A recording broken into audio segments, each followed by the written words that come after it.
Ambasada Srbije i Evropsko odeljenje Kongresne biblioteke u Vašingtonu organizovali su izložbu pod naslovom Dva Radoslava, dva vremena, od dva sačuvana letopisa, jednom iz prve polovine 15. veka i drugom iz prve polovine 20.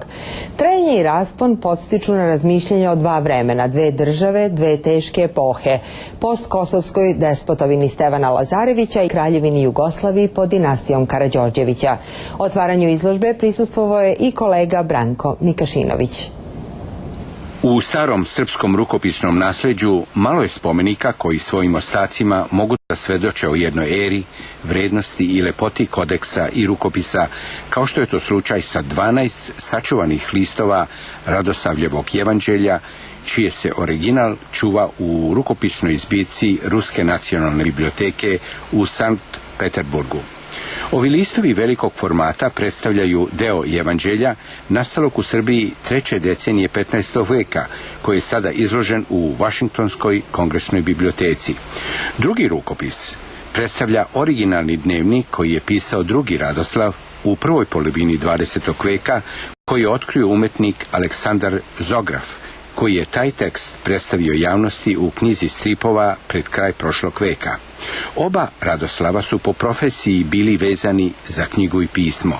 Jedan kao monah, a drugi kao štamparski šegrt i majstor. Dva rukopisa, Radosavljevo jevanđelje i Radosavljev dnevnik, govore o svom žanru, istorijskim epohama, iskušenjima i previranjima tih vremena.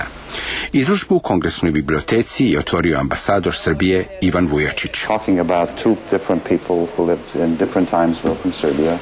Izložba govori o dva čoveka koji su živeli u dva potpuno različita vremena, sa različitim životnim iskustvima, ali sličnim porukama. Njihove beleške, kao knjige uopšte, izvori su našeg znanja i nezamenljivo dragocene. Imali boljeg mesta nego što je Kongresna biblioteka, najveća svetska riznica reči da se ova iskustva i priče predstave. Članica Američkog kongresa srpskog porekla iz države Illinois, Melissa Bean, kao predsjednica Srpskog kokusa, rekla je pre svega da je za svoje srpske prijatelje Milica Rubalić. Talking about the Serbian experience from, to your point, two different Radoslavs. Izvanredno je da se deo srpskog kulturnog nasleđa nalazi ovde u Kongresnoj biblioteci. Priče dvojice Radoslava u rasponu od 5 vekova predstavljaju srpsku istoriju, koja je sada predstavljena ovde u evropskom delu Kongresne biblioteke, što će, verujem, izazvati interesovanje i drugih članova Kongresa, jer Amerika je sazdana iz priča različitih ljudi i porekla. Svečanosti su prisustvovali i direktor zbirke Kongresne biblioteke za Evropu, Bliski istok, Afriku i Aziju, Jeremy Adamsom, kao i Predrag Pajić iz Evropskog bloka biblioteke.